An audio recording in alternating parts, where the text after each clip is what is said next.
வணக்கம். இந்த வீடியோவில் கார்லிக் சில்லி சப்பாத்தி எப்படி பண்ணுறதுன்னு பார்க்க போகிறோம்.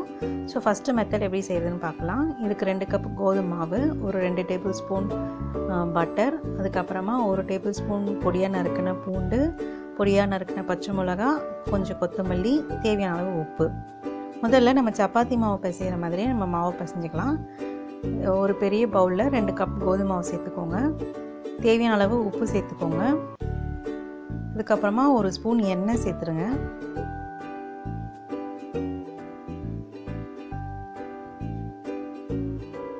இப்போ இது நல்லா கலந்து விட்டுடலாம்.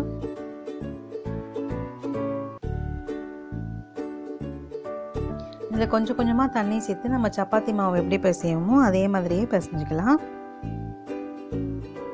நல்ல ஒரு சாஃப்ட் டோவாக பிசைஞ்சுக்கோங்க. இப்போ நம்ம மாவு பிசைஞ்சாச்சு. இது மேலே கொஞ்சமாக எண்ணெய் தடவிட்டு ஒரு 10லேருந்து 15 நிமிஷம் இது ஊறட்டும்.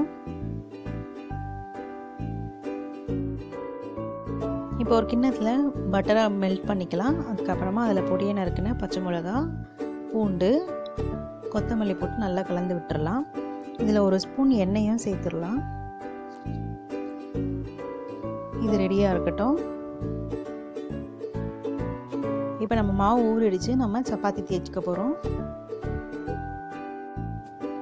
நம்ம எப்பவும் தேய்க்கிற மாதிரி தான், ஆனால் கொஞ்சம் பெருசாகவும் கொஞ்சம் மெல்லிசாகவும் தேய்ச்சிக்கோங்க.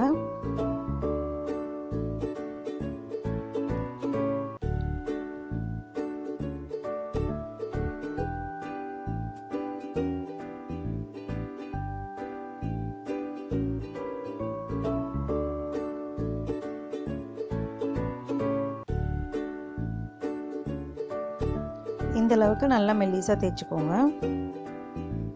இப்போ இது மேலே எக்ஸ்ட்ரா இருக்க கோதுமை மாவுலாம் டஸ்ட் பண்ணிவிட்டு நம்ம சூடான தவாவில் போட்டு சப்பாத்தி சுட்டுடலாம். இப்போ சூடான தவா மேலே போட்டோடனே அது மேலே கொஞ்சம் லைட்டாக பபிள்ஸ் வர ஆரம்பிக்கும். அப்போ நம்ம கலந்து வச்சுருக்க இந்த பட்டர், கார்லிக், பச்சை மிளகாய் எல்லாத்தையும் கலந்துட்டு இந்த சப்பாத்தி மேலே நல்லா ஸ்ப்ரெட் பண்ணி விட்டுடலாம்.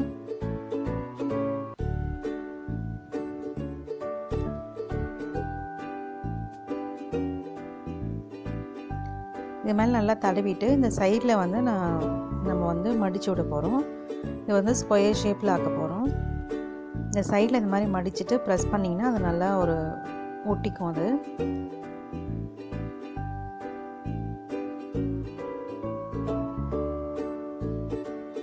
இந்த மாதிரி இப்போ அந்த பக்கமும் அதே மாதிரி மடித்து விட்டுட்டு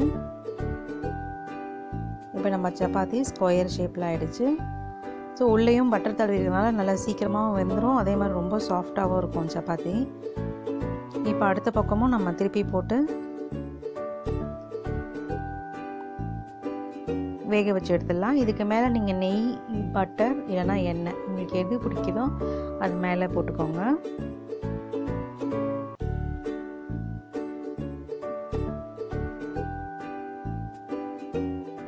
இப்போ நம்மளோட கார்லிக் சில்லி சப்பாத்தி ரெடி ஆகிடும். இது வந்து சாப்பிட்றதுக்கு ரொம்ப நல்லாயிருக்கும். குழந்தைங்களும் விரும்பி சாப்பிடுவாங்க. நம்மளோட கார்லிக் சில்லி சப்பாத்தி ரெடி ஆகிடுச்சு. இது குருமா இல்லை கெச்சப் எதுவாக இருந்தாலும் நல்லாயிருக்கும் சைட் டிஷ்ஷு. இப்போ மெத்தட் 2 பார்க்கலாம். இது வந்து எங்களோட ரொம்ப ஃபேவரெட். இதில் வந்து 2 கப் கோதுமை மாவு, தேவையான அளவு உப்பு, 1 டேபிள் ஸ்பூன் பட்டர்.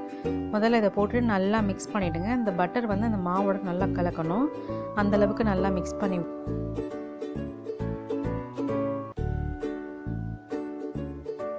இப்போ இதில் நறுக்கின பச்சை மிளகா, பூண்டு,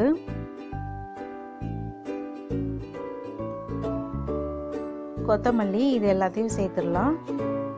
சேர்த்துட்டு நல்லா கலந்து விட்டுருங்க. இப்போ இதில் கொஞ்சம் கொஞ்சமாக தண்ணி சேர்த்து நம்ம எப்போவுமே சப்பாத்தி மாவு பிசைகிற அளவுக்கு பிசைஞ்சிக்கலாம். நல்லா சாஃப்டாக இருக்க மாதிரி பிசைஞ்சிக்கோங்க. இப்போ இந்த அளவுக்கு பிசைஞ்சிருக்கு. இப்போ இது மேலே கொஞ்சமாக எண்ணெய் தடவி மூடி வச்சிடலாம்.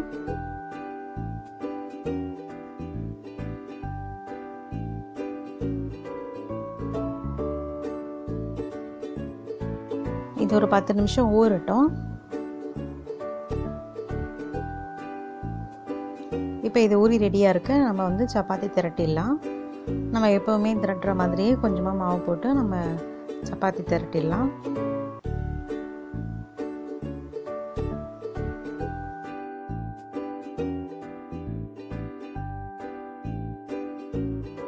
இப்போ இது ரெடி ஆகிடுச்சு. சூடான தவாவில் போட்டு நம்ம சப்பாத்தி சுட்டு எடுத்துடலாம். இந்த பச்சை மிளகா, பூண்டு இதெல்லாம் பொடியாக நறுக்கிருக்கிறதுனால பசங்க வந்து எடுத்து தர மாட்டாங்க. சப்பாத்தியோடு சேர்ந்து சாப்பிட்றதுக்கு ரொம்ப நல்லா வாசனையாகவும் இருக்கும், சூப்பராகவும் இருக்கும், டேஸ்ட்டு ரொம்ப நல்லாயிருக்கும். இப்போ இது 2 பக்கமும் திருப்பி போட்டு வேக வச்சு எடுத்துக்கோங்க. இது மேலே பட்டர், நெய் இல்லை எண்ணெய் எது உங்களுக்கு பிடிச்சிருக்கோ அதை சேர்த்துக்கோங்க. குழந்தைங்களுக்கு கொடுக்கும்போது பட்டரோ நெய்யோ போட்டு கொடுத்திங்கன்னா ரொம்ப விரும்பி சாப்பிடுவாங்க. நம்மளோட கார்லிக் சில்லி சப்பாத்தி ரெடி ஆகிடுச்சு.